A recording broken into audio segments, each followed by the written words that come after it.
And there's a handout if you'd like to follow along. We don't have AD, but pretend there is. So there's some pictures if you'd like to see the words as we go, the words and the visuals as we go along. So what are national action campaigns anyway?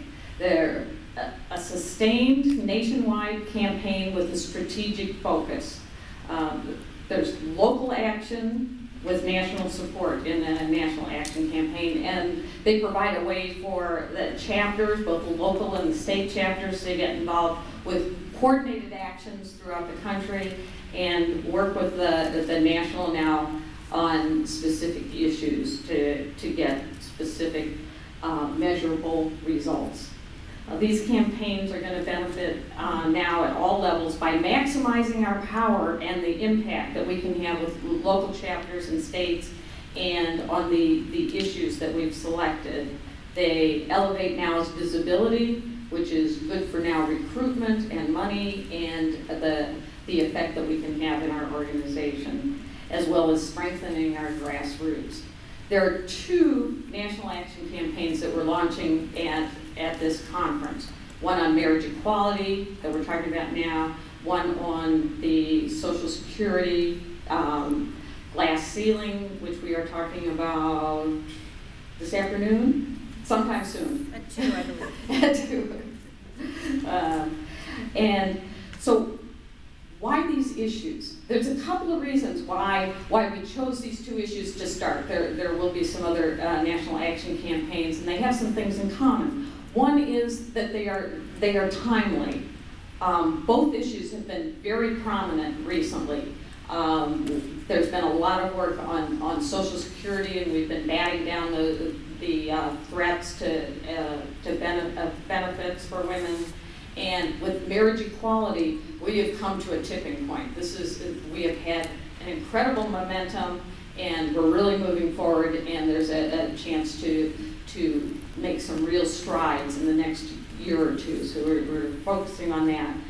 On both of these now has an incredible successful track record. We have been recognized as national experts on Social Security and women's economic issues. Terry has been on MSNBC talking about this. We've had a number of things published in Huffington Post.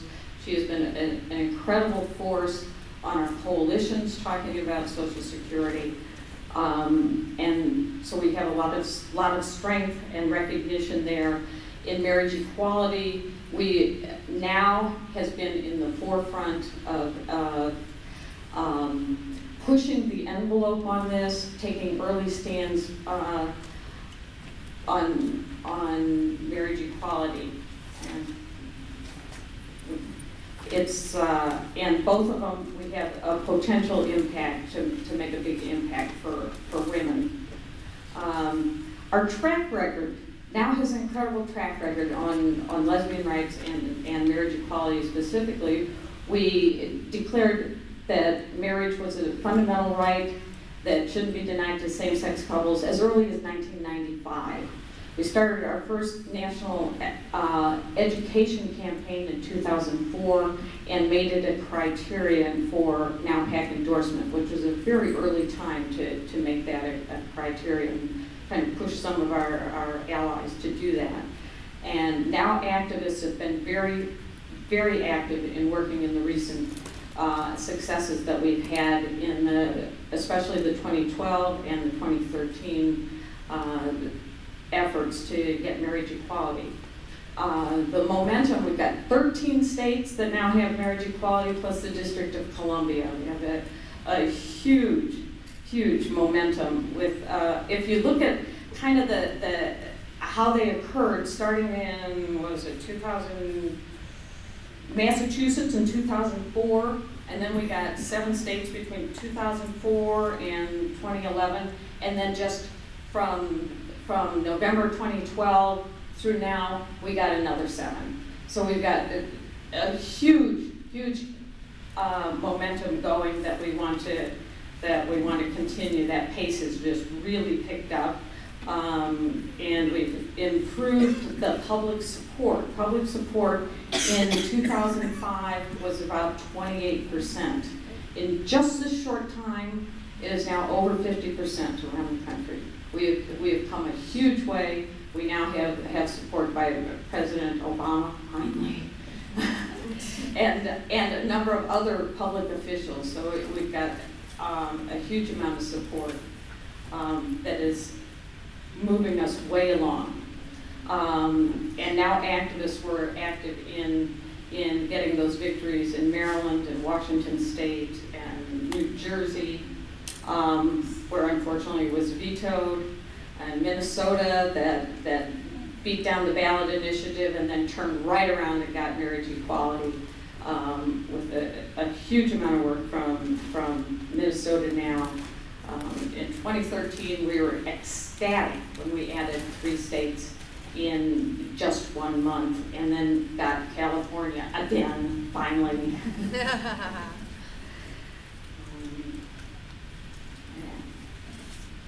At the federal level, because of the Hollingsworth versus Perry suit, California can now have same-sex marriages.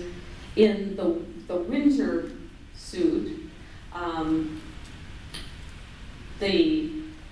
the third section of the Defense of Marriage Act was overturned, and that was the one that said the federal government doesn't have to recognize same-sex marriages, that prohibits the federal government from recognizing same-sex marriages for federal benefits. It also has a section 2 that was not addressed in the case, that specifically exempts states from having to recognize same-sex marriages from other states. So we still need to repeal the Defense of Marriage Act to get rid of that language. The federal legislation that's been proposed for that is the Respect for Marriage Act. It's been proposed like several years, and we're building co-sponsors, but that's an act that we need to work on across all of the states.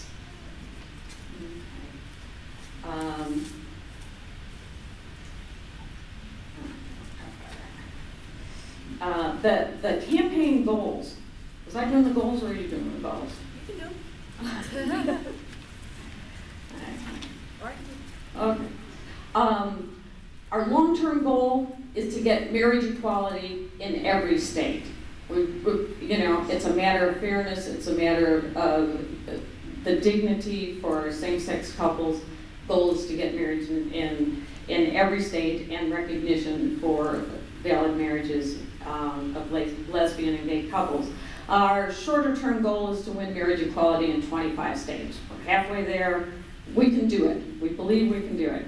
And increase the public support for marriage equality to help support that goal, and then gain the federal recognition of marriage equality, and support efforts in our campaign. We're not doing the litigation, but when litigation occurs, we can be out there and do the demonstrations, and at the national level we have done amicus briefs, so supporting the rights to marry cases in the courts with demonstrations and support and letters to the editor, et cetera, to move it along in that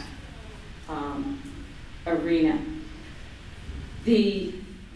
States are in different places, and so we've designed this national action campaign so that we can customize it based on where the states are. The primary focus is what we're calling the states on deck, and there are, depending on who you read, 6 to 10 states that in the next year or two will have legislation or ballot initiatives that will address marriage equality. So there's a lot of focus on those states.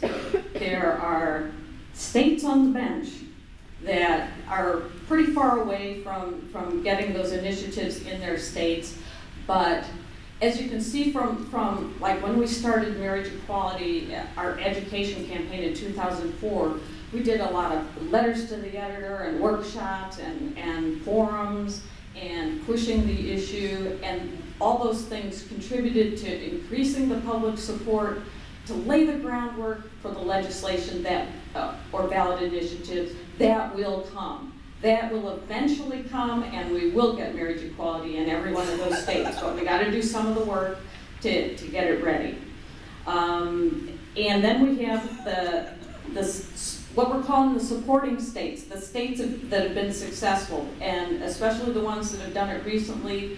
They've got the strategies down, they've got resources, they can provide some supports. A couple of the states are really revved up, and they say, you know, we just won, what was it, in Rhode Island and Delaware, they say, we just want it, now we got to help other people because we can do this, and we're going to, you know, how can we help? And so we want to share those resources. They may be doing phone calling and sharing what works. So, and then all of the states need to be working on the Respect for Marriage Act.